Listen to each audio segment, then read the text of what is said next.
Episode 5 of République made some bold promises to an arguably malcontent fanbase. Developments, they said. Resolutions. Answers. Branching story. Do you see me? Do you see this?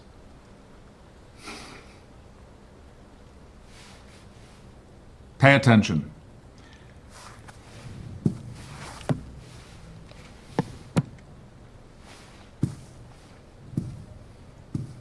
"390H.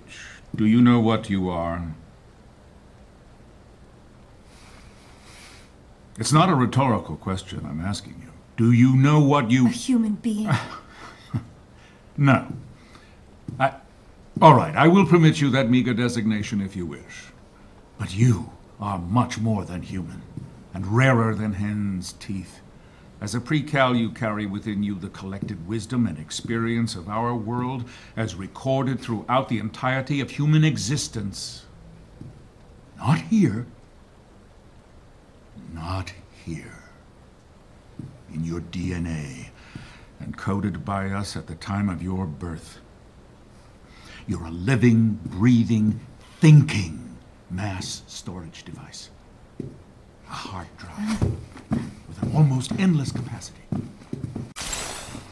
Like a hard drive, you may become corrupted at times, but blessedly, you are not the only one. You're the backup.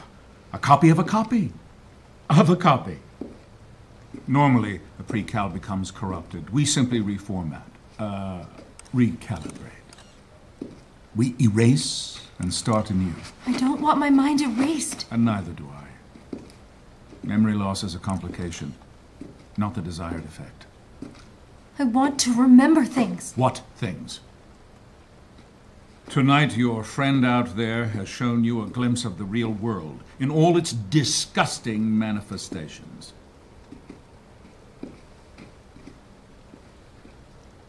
They poisoned you with the wrong kind of life experience, invited you to commit horrible crimes, and exposed you to their own corrupt reality.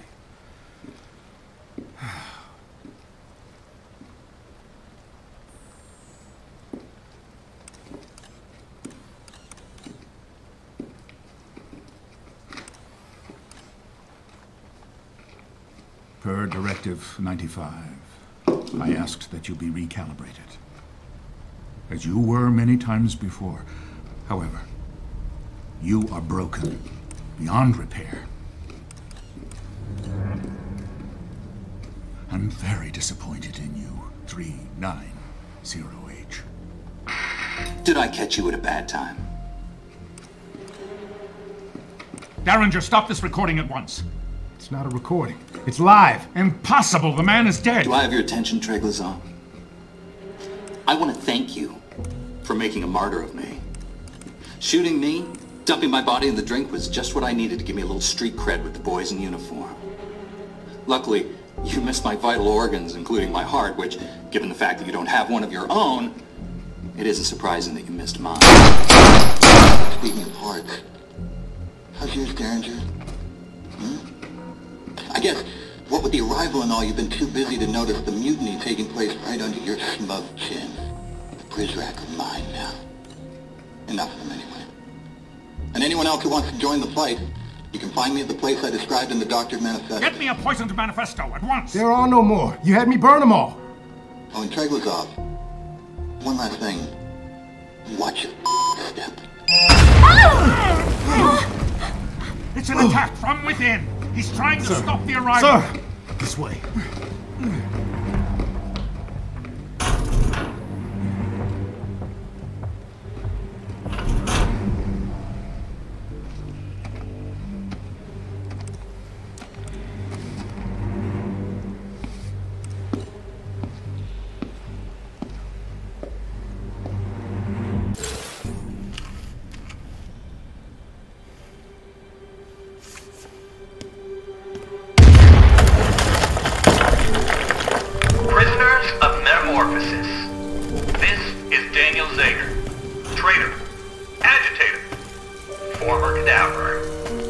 As of this morning, I am also your liberator. Hold on a sec, so let me just... Sorry about that. To those enslaved by Treglazov, you are now free. To the few still loyal to him, you will soon die. Choose your sides carefully. Do not sign contracts with marked men. They won't live long enough to honor them. We the people are too many. We are too angry. And we will express our outrage through any means necessary. Fellow revolutionaries, rise up with me. Fight beside me. Take that shaky hand of yours and make a fist out of it. Charge at those who were once in charge of you. Stand against those who once stood upon you. Do not back down. Do not retreat. And never, never turn your back on your country. Because that's when we stick a knife in it.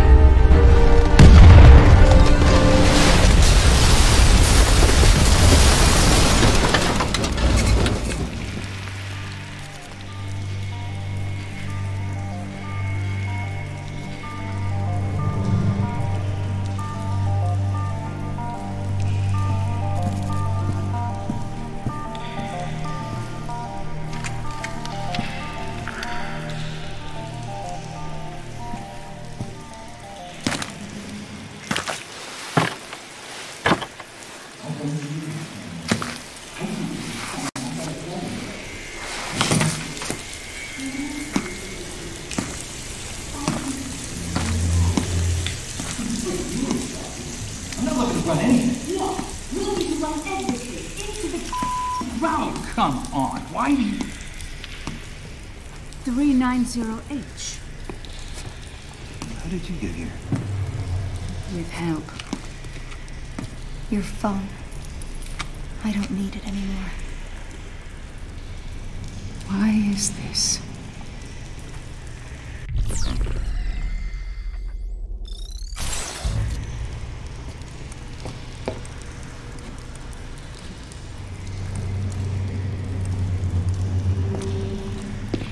I'm done. I don't trust them. They led me astray. Who fed you that line, the overseer? Daniel, please. Listen to me, child. The one who is helping you from in there has gotten you closer to freedom than any precal has ever gotten. Even Weep. You know Weep? 933W is dead. We don't know that. He drowned in the garden, trying to escape. He failed because he didn't have anyone to help him. Weep didn't have someone watching over him. Someone looking out for him. If you're really done, then I will escort you back to your room. But after today, it won't matter. Burning this place down, kid. We could use your help. We could use your friends' help. But what about my friends in here? I want them to go free, all of them. Especially Cooper. We all want that. The question is, how do we go about it right? Not this again. Mireille and I don't see eye to eye on a few things. Violence is not the answer. The only one that registers. Terminus must be destroyed. At least we agree on that. But right now, it's protected by a division of loyalist Prizrak. Yeah, who have to die. No! No killing. We turn their hearts. Better yet, we turn them into hamburger. So, Precal, how do you and your friend want to do this?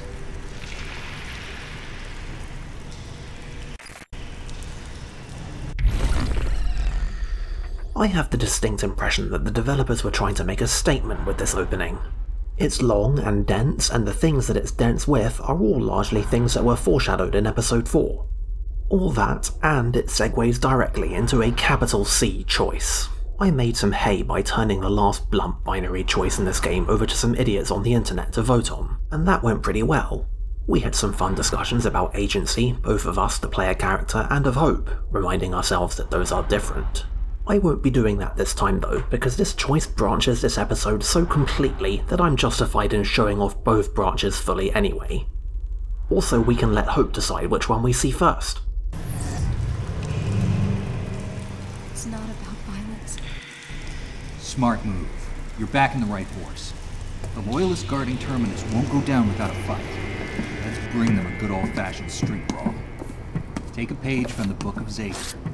This map will show you the locations of some friends in need. Prizrak. They require guns. So, how do we get the guns? We make them. First, take this blueprint to the 3D printer in Archives. Crank out enough Roscoes to arm a village. He means guns. Yeah. Then, go to locations on the map and distribute the guns to our new friends. How will we know who they are? I'll give you their names when you get closer. Take a box of bullets. Good luck. If you get into a jam, just think what I would do. And do the opposite.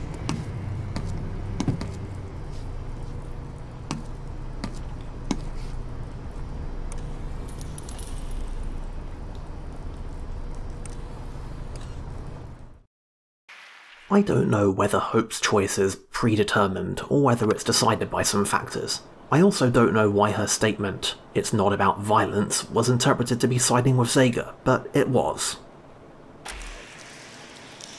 This is your captain speaking. Daniel. Thank you for choosing Air Zager, the only airline with daily non-stop service to hell and back. Empty cans make the most noise. I'm pregnant with emotion, babe. Skip the colored commentary and tell her where she needs to go. She doesn't in my direction. She's got the eye on the sky. Well, then tell them where to go. Hey, Pre-Cal, you and your friend make your way to Archives. We'll catch up there. What I do know is that on my practice save, Hope simply said, "We choose Zager." And that was that. Now that we're buddies with the data broker, let's see what he has to say. Welcome to my domain. Welcome again to my humble domain. By now you can see that your omni's regained. Its power is stable, but this place is not. Much is in flames, and the rest left to rot. To pay my respects to this crumbling facility, I'm slashing the prices of every ability. Good luck, my old friend. May hope see first light. This true hope, I mean, not the ones from last night. There's a lot to unpack here. First up, he does remember us. Second, and I guess more importantly, he remembers the events of episode 4. That makes, well, 2 of us. Finally, I have not been checking these terminals often enough. Look at all that stuff. See anything you like. The final episode offers us one new ability. Recharge your battery by siphoning power from other electronic objects. It's quite good. As you might expect, episode 5 turns the difficulty up a notch, and will give us plenty of use for all that power. Leaving so soon. Speaking of difficulty, there is one other thing. One other wrinkle, which I guess makes sense given that Hope somehow wound up getting captured. And that's that they've taken our stuff. My sleep mines, my mountain of tasers. Gone. There's a single tiny upside to this. Look, pepper spray. And that's that we can finally pick up all of this crap. Before we proceed, I have a jump cut I'd like you to ignore. Thank you. See that computer? I totally remembered very early on that I'd forgotten to scan it. Very early. I definitely did not backtrack the entire way from the point of no return to pick this up.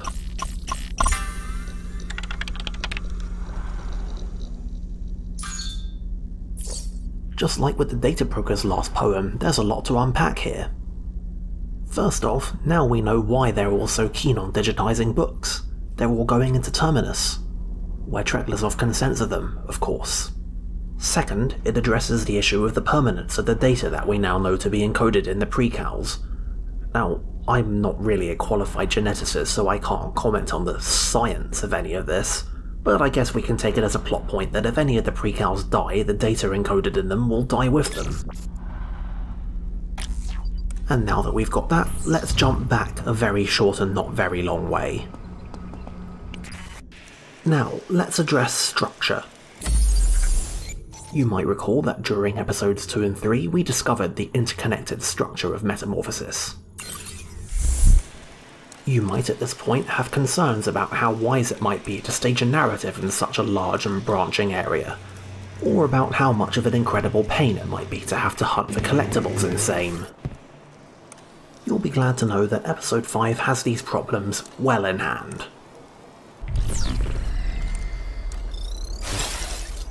Because Zeka has blown them the hell up. Note the green siphon target. I don't think it's possible to even spend power in this room.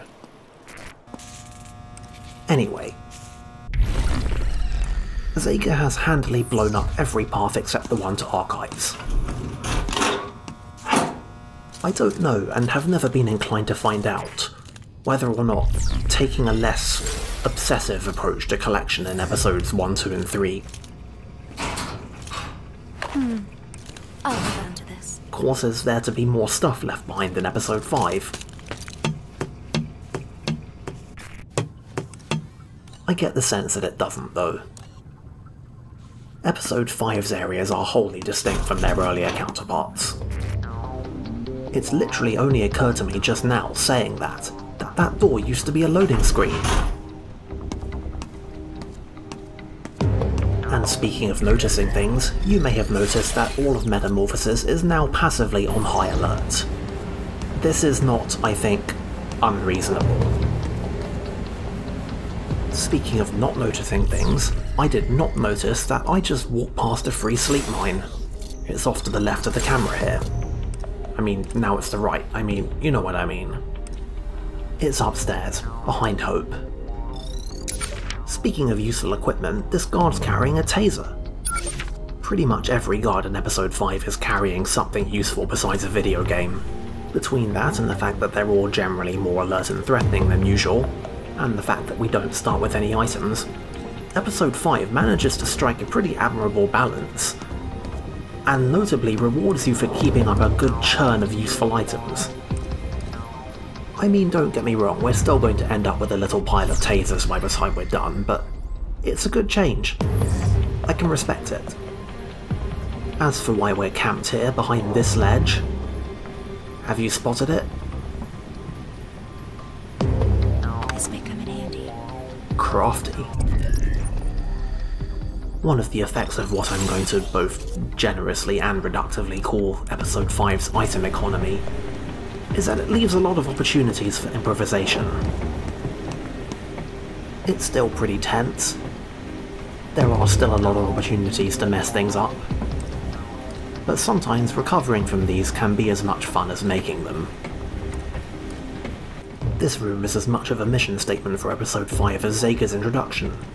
These two guards have a deceptively good coverage of the room, and it's quite hard to get a read on exactly what the opportunities are. Incidentally, the patrolling Prizrak in episode 5 are all named after developers at Camouflage. That's cute. This seemed as good an opportunity as any. Going in to pick his pockets.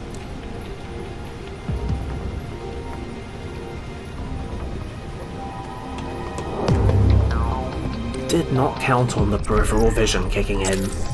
Equipping P0. Well, they want item churn. He almost got one. Let's see what he's carrying. I'm gonna give you some item churn. Nice. On reflection, I massively overthought this plan. I should have just tased the guy right here. Fortunately, the plan that I actually go with is more or less as economic. It just takes a bit longer.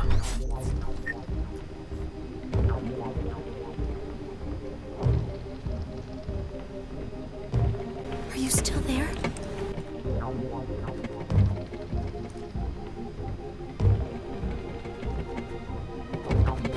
Did I lose you? Equipping taser. Going in for the attack. Unhand me!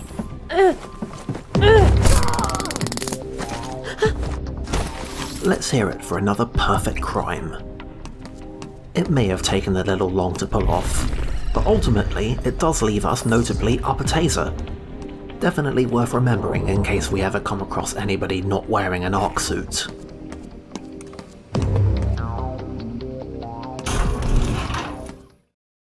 Good, you made it.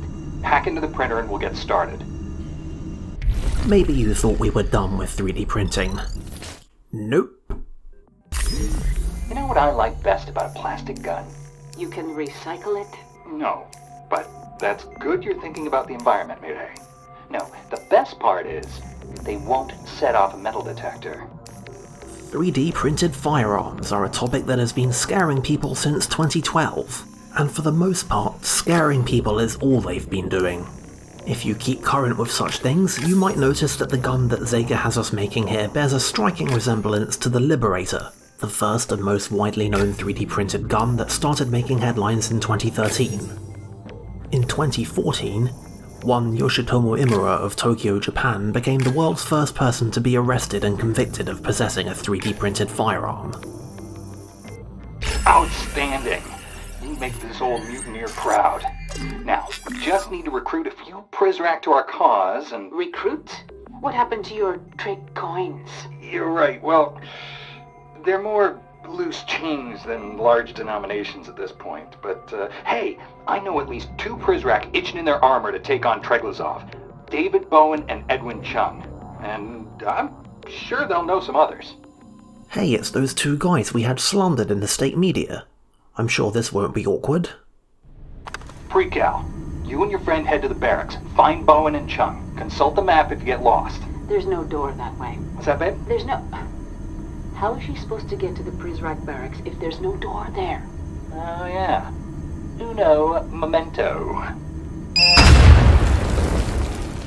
Now she has a door. Don't look at me like that. I consider this performance art. Sega casually detonating things is going to kind of be a running theme in this episode. I get the feeling he's been holding this back for a while.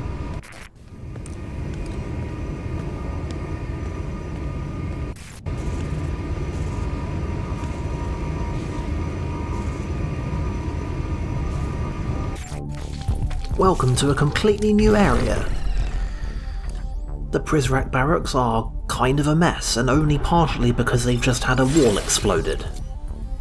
It's small, cramped, and crowded. Be on the lookout for sympathizers. And that man has a unique voice.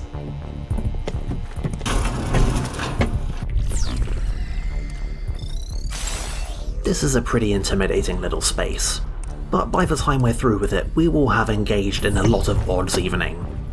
And would you believe I'm not even talking about the taser?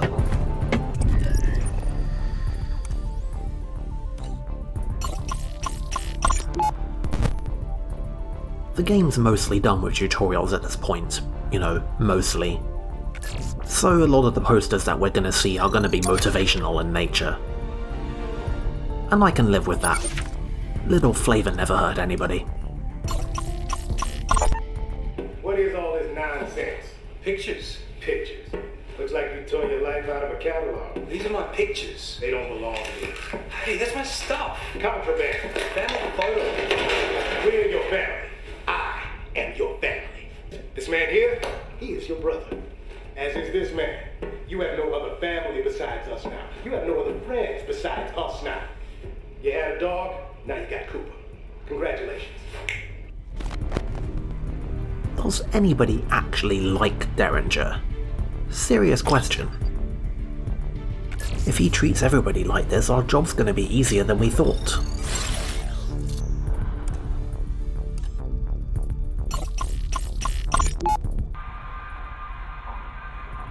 Hey, knives. Nieves, sir. You say so? I need you to translate something for me. Sir? What's that say at the top? It says, hablar con Zager antes de esta noche. Which means? Talk to Zager before tonight. That's what I thought it meant. Carry on. Sir, where is that from? The librarian's diary. Professor Octavo? I am sure there is a mistake then. I don't think so. No, I must have misread that. My translation is not good. I think you translated it just fine. Sir? What? He is an old man. Yes, he is. But not a very wise one. You aren't going to hurt him, are you? I don't hurt people. But sometimes people around here hurt themselves. Maybe I don't act quickly enough to stop them, but then My response time isn't something you need to lose any sleep over. I don't. Thanks for your help, amigo. Truly a natural at inspiring loyalty. Now let's get to poking around. The objective marker here is actually a little bit misleading. He's not actually in the middle room, he's in the room off to the side. The objective just shows the door that we need to open. And honestly though, using the objective marker to find that door requires a lot of looking back and forth from the map, and that's just annoying really. What makes this section a lot easier is if you happen to already know that only 3 doors in this place are locked. One of them is right in front of Hope when you arrive, and the other 2 are the doors that Bowen and Chung are behind. And since locked doors show bright red in OmniView, navigation of this place becomes a cinch. And honestly, once you've made your way through it once, it actually becomes a lot easier to get your bearings in. A lot of locations in this game are like that. That just leaves the guards. I'll figure this out in a minute, I promise. Our first stop though, as usual, is going to be our local confinement room.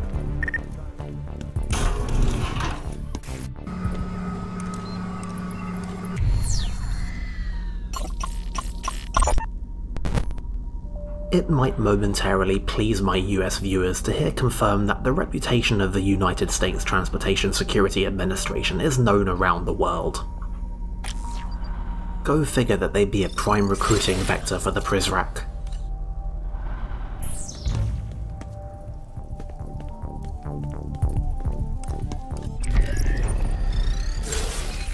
This side is probably our best bet for crossing the barracks, although it is still kind of a pain.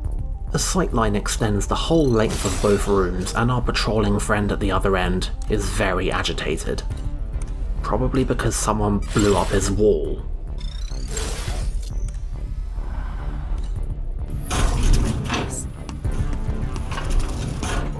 See what I mean? We're just about going to get away with this because he's not going to actually see us get in the locker. They won't find me in here. Perceptive and tenacious they are. Skilled at inference, they are not. Yeah, about that.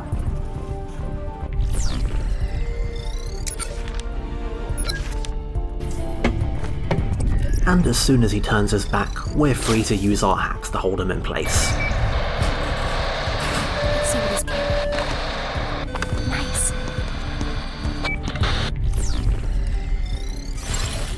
Actually, wait a minute. Yoink.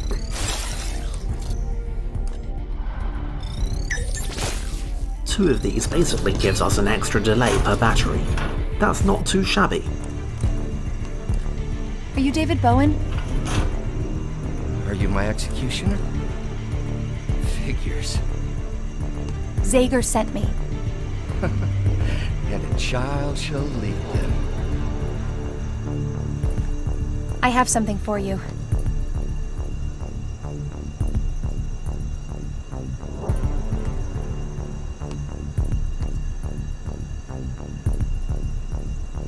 I'm not doing this alone. Is Chung in? That's a start. Who else? We were hoping you might know some others. I know a guy. His name is Eduardo. Eduardo Nieves. He patrols around here. He'll fight. I'm sure of it. Thank you. Hey, Pre-Cal. Did I ever hit you? I don't remember.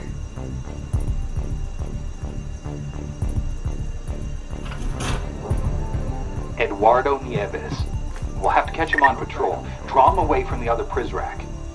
Think you can find him? They all look the same to me. Maybe your friend can ID him. Let's get to it. And so we find our second objective in the barracks. As well as Bowen and Chung, we also have to find some other people. People without the good manners to be locked in prison cells for our convenience.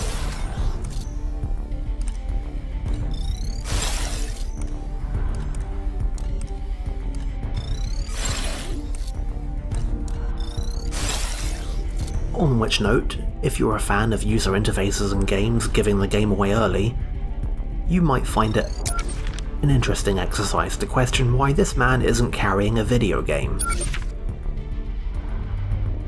Anyway, Nieves is patrolling downstairs, and the nearest staircase is by far the less convenient of the two, so let's just keep proceeding through the second floor. Anyway, once we've talked to Chung, we'll be able to make our lives here a lot easier. Until then though, Fielder, the first guard we encountered here, is going to continue to be the biggest thorn in our sides.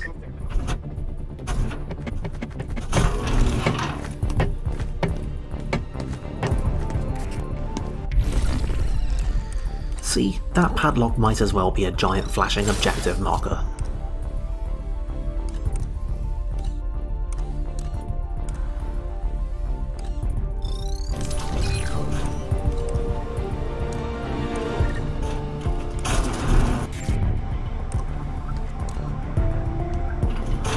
Chung? Who wants to know? My name is Hope. A precal with a name. What's the world coming to? Zager has something for you. Terminus. Right. Who else is feeling suicidal? David Bowen. But Zager says we need more. Go find Stanley Walker. He'll do this. Stanley Walker. I'm sorry. What are you sorry for?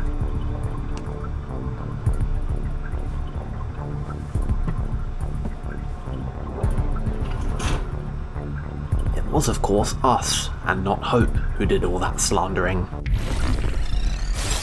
And Matty Sade of course, but I get the sense that everyone around here just considers her involved by default. They won't find me in here. You may remember Walker's name, he's the other patrolling guard up here. The guy I indicated earlier who didn't have a video game. Surprise! It's not immediately apparent from Zager's instruction, but what we need to do here is tactically let ourselves get arrested. Keep an eye out for Zager party members. It is, however, in our interest to pickpocket this man before we let ourselves get arrested.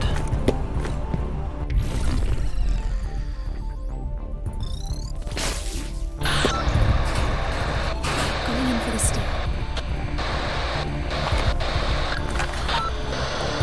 Okay, now. Good one, Hope. Very convincing acting. In a happy little pathfinding coincidence, Walker has elected to take us to the confinement room downstairs, which suits our purposes enormously well.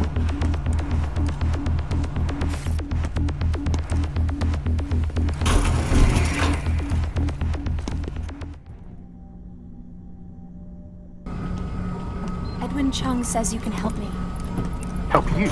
What are you talking about? You're a sympathizer. One of Zager's friends. Who sent you? They said you would be willing to take down Terminus. They did they? What is the Zager's got a pre-cal doing I can dirty give you a work? gun. Show me.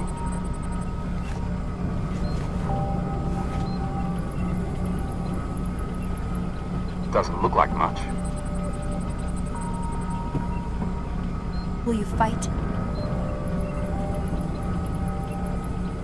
What the hell else am I gonna do? Get out of here. Nice work. Now, let's find Eduardo Nieves, the guy Bowen mentioned. And with a little luck, we'll have a fourth. As it happens, Nieves is right outside, and we've been delivered right into the path of some more collectibles. Really, this has worked out enormously well. Also, I've read the manifesto, and I can assure you that that is a lie. I found some pepper spray. Nieves, like Walker, has a taser that we can nab before we get fake arrested, and his patrol route makes this very easy. The downstairs area in the barracks is much less complicated than the upstairs. There's really only one corridor of any importance, this one. Good idea. We can recharge here. Here's where it occurs to me in one single brick wall-like realization that literally the only way to screw up this plan is to let ourselves get seen while inside the confinement room. Fortunately, we are able to avert this crisis. My battery was getting going into those pockets. I got something. Help! I'm pretty sure he's supposed to be saying a dialogue line here, but for some reason he doesn't.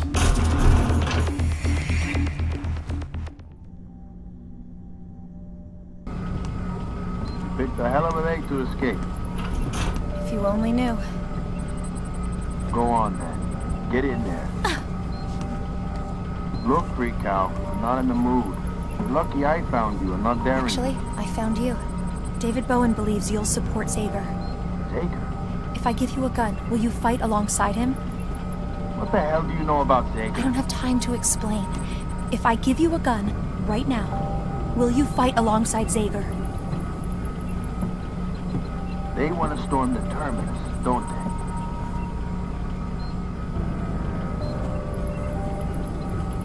Yeah, I'm in.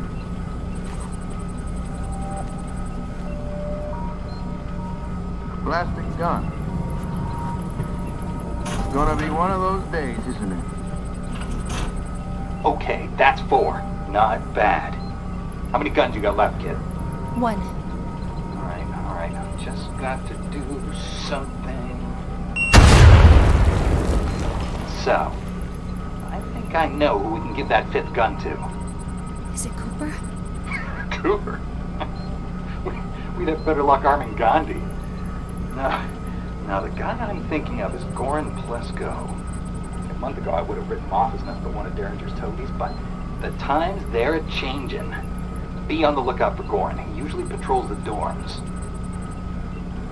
It's never explained how Hope came to print exactly 5 guns. She was never told that number. Nor were we, for that matter, until now. Anyway, Zager has dutifully opened up another path for us, and if you've got a good memory for shapes, you'll probably recognise the shape of those corridors. Also, I guess he did literally mention the dorm, so maybe this isn't the surprise that I think it is. Whatever the case though, we're not done here just yet. There's a couple rooms that have gone unlooted, and an entire guard who's gone unpickpocketed. So let's go and amend those things. Light treason is always an excellent pop culture reference to attempt. It's funny even if you don't get it. Speaking of getting it, I get the joke here. They made a joke on the poster. Stanley, sit down. I'm spotting your 50, Stanley. I don't need your money. It's not mine and it isn't money, dummy. I'm trying to keep you at the table. Oh, okay. In that case, what are you doing? Raising? No. Damn it, Stanley. What? I can win with this hand. You already played it, and you lost. Sit down. Listen up. The Jack just made me special investigator. He's trying to weed out anyone sympathetic to our joke. And he chose you? The Jack drew the wrong card for the wrong kid. I didn't have the heart to tell you. Now, let's talk about the right game, shall we? To take it all, we need the Queen. I thought the Joker said the Queen's on our side. It's too early to tell if we can even trust the Joker. I'm not about to assume we have his Queen, too. We need the Queen to beat the Jack. We'll get the Jack to beat the King. Play the Jack against the King of Diamonds.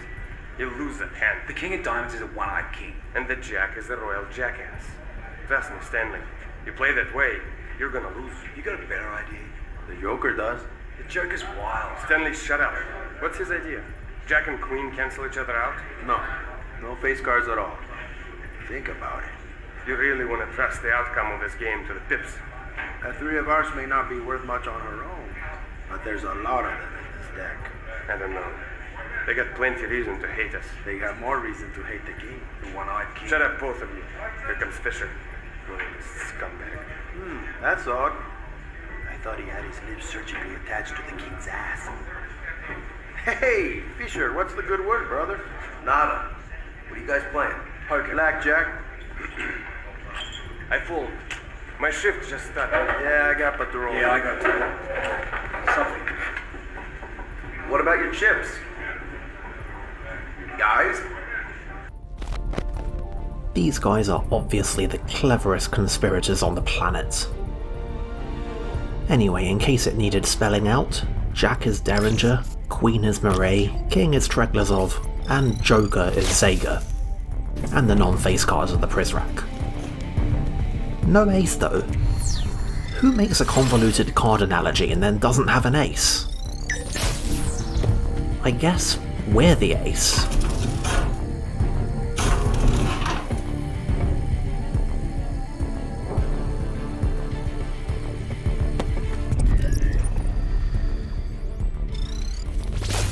We're not going to have nearly enough time to do everything we need to in here before this hack runs out. Fortunately, we can just hack him again. I mean, there's a confinement room right around the corner.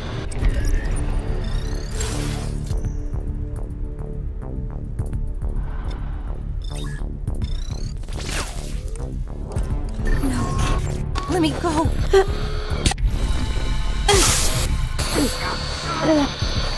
I've now frame by frame played back that encounter like 10 times now, and I still have absolutely no idea what the hell happened. I'll take this. But I guess we're now down a pepper spray. What the hell ever.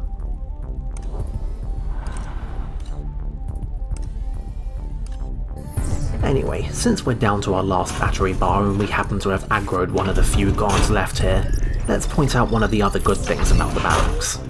It's a great place to practice your door locking skills. There are doors everywhere in here and you can use them to just mind game the hell out of the Prizrak. It bears mentioning that pathfinding is one of the areas in which the Prizrak are not complete morons, so if they see a door locking on their way to where they think you are, they will try and find another way to get there. Fortunately, pepper spray kind of precludes a guard's ability to see where you ran. Bring up the threat level. This means that he won't be climbing the other staircase and coming to look for us on the top floor. Prizrak. Oh, for Christ's sake. He sees me.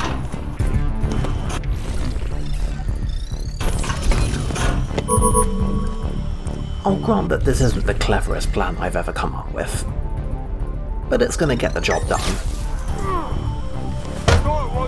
It's a taser. Also, I did not spot that taser in here.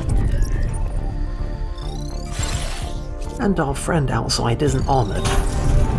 Maybe this is divine providence. Working taser. And the punchline is, he didn't even see us.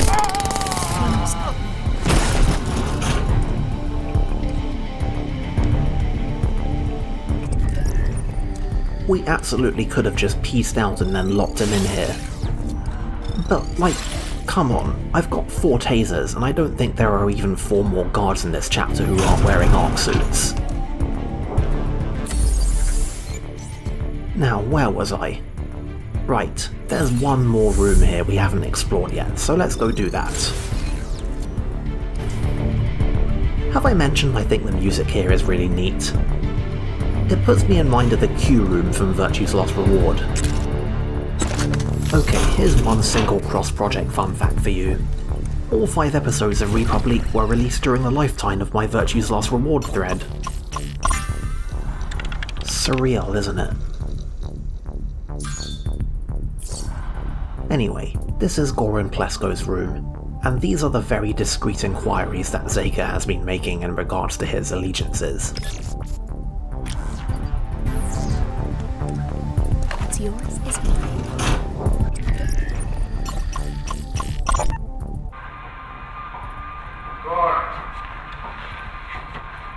Eddie, I got a question for you. What's ATD? Sir? Don't play dumb. I've heard the men use the term. I just want to confirm that it means what I think it means. Sorry. It stands for afternoon toilet drinking. Sir, some of the prisoners see they sneak beer into... Well, it's contraband, so they take the cans to the can. Yes, sir. What about you? You drink on patrol? Never, sir. Didn't think so. You homesick? I am home, sir. That's the spirit, son. Come over here a minute. I got a job for you.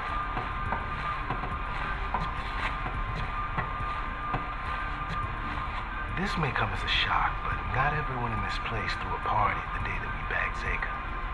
Much as it pains me to say, some of your fellow Prizrak may harbor some ill will toward the Overseer, and maybe even me, for what we did to him. You treated that dog better than he deserved, sir. See, I had a feeling you would understand this, Goran. So you'll keep an ear to the ground for me? Let me know if you hear anything of a seditious nature. Of course, sir. Good man. Sir, what did you think ATD stood for? Always tell Derringer.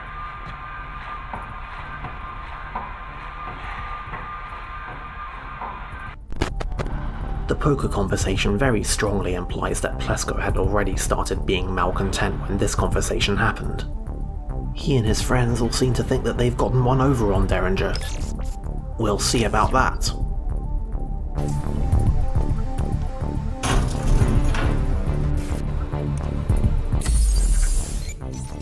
Anyway, this place sure looks different now that we're done with it, doesn't it? I mean, okay, it doesn't really look different, but hey. Threat level is back to normal. When we started out, there were 4 angry guards in here. Since then, 2 of them have been recruited to our side. One of them has been tased, and the other one has all but actually been locked in the kitchen. We've encountered 6 guards, and picked up 5 tasers. And we could have picked up a sleep mine as well. All in all, a productive performance. Before we go, let's observe the traditional media roundup. We still don't have Cooper back on hand, of course. I'll just have to make do.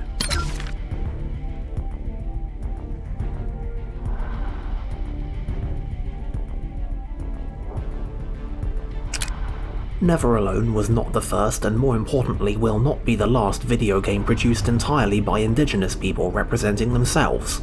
It's a puzzle platformer based on an Inupiaq tale about a girl and her fox companion. The video game part of it wasn't all that, really, but I think to fixate on that is to lose sight of what's important, which is that now that we have it, we can have more like it.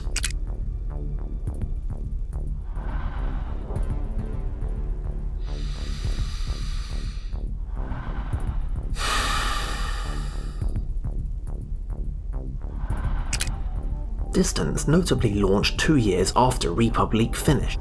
Of course it managed this by spending a lot of time in early access. It's a mashup of Tron, Res, Trials, and pretty much every racing game ever made, and like any good mashup it finds plenty of time to be its own thing entirely. On reflection, I think the single game that Distance is most like is actually Harmonix's Amplitude. It's a brutally difficult playable sci-fi concept album. It's just that Distance is an obstacle racer instead of a rhythm game. Machinarium is an old-school 2D point-and-click adventure game that happens to have taken on some more modern lessons about being nice to players. It's oblique at times, but it's also admirably consistent about throwing out inventory items after they're no more use to you. It is also charming as hell. See? That wasn't so hard. Can you guess which one out of those 4 games I haven't actually played? The rabid fanaticism surrounding this book is reason enough to have it put down. Orwell's Pavlovian Bible for the politically ignorant is neither sharp satire nor clever caricature. It alleges to bite the fleas which bugger the backs of the outer party, without a thought as to how such bloodsuckers took purchase to begin with. In the unreality of 1984, brutal, senseless fascism just is, and always will be. The book's hero was conceived under even lazier narrative auspices. Winston Smith, this is how Orwell chooses to honor his nation's greatest iconoclast. Nostalgic pap. Winnie the British Bulldog is recast as a nutless poodle who, by the final page, returns to sit at the bloodied boot heels of his cruel master. Groupies of this book are no different. You throw the stick out to sea, and they will dutifully fetch it, then dog paddle back to the shores of Oceania for another scratch behind the ears. I suppose this was inevitable. 1984 is cited by Camouflage as being an explicit influence on République, so it's no surprise that Treglazov has it in his crosshairs. On which note, this analysis does not disappoint, and by that I mean it disappoints greatly. Brutal fascism always having existed is the party line. Winston's fate is a tragedy, and you'd think Treglazov of all people would appreciate the party's attempts to control thought. I rather like The Way of the Knife, both the book and the philosophy behind it. The idea that nation-states no longer hold a monopoly on military force and use scalpels instead of hammers to achieve their ends sits well on this critic's throne. The problem I have with Mazzetti's book is his chronic cynicism, his disdain for outsourcing the killing of terrorists and tyrants. Were I his editor, I would flip these pages upside down and turn those knit brows and scowling pouts into great big beaming smiles. The overseer solemnly bowed his head and spoke. There is zero difference between good and bad things, you imbecile, you absolute moron.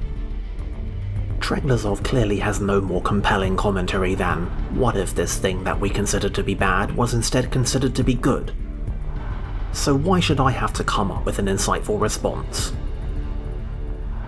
In The Net Delusion, Evgeny Morozov comes out swinging against cyber-utopians who preach drop tweets, not bombs, and Twitter trumps torture, while I applaud with Morozov's warnings of the dangers of the internet. I'm appalled by his lack of execution. Half of his arguments are clouded by caveats and quantified poppycock, making our cause feel like nothing more than an intellectual balance-keeping experiment, rather than an ironclad guilty verdict for the web. We deserve better than this, librarian. In fact, call Mr. Morozov and tell him we'll gladly ghostwrite the sequel for free. What's happened here is that Treglazov has encountered somebody who shares his insight into how the internet and social media have irrevocably changed the paradigms of human interaction, but is held back by a character flaw of not being a megalomaniacal would-be dictator. Amateur. It's hard to say anything positive about this one because it's clear that Julian Assange isn't interested in positivity. Cypherpunks is the anarchist's cookbook for the 21st century. Vade mecum for those who justify the airing of political and corporate dirty laundry as a good thing. No, I take my previous statement back. There is one positive thing I can say. The world's secrets are becoming more protected thanks to the leaking of fairly mundane materials from high-tech terrorists like Assange.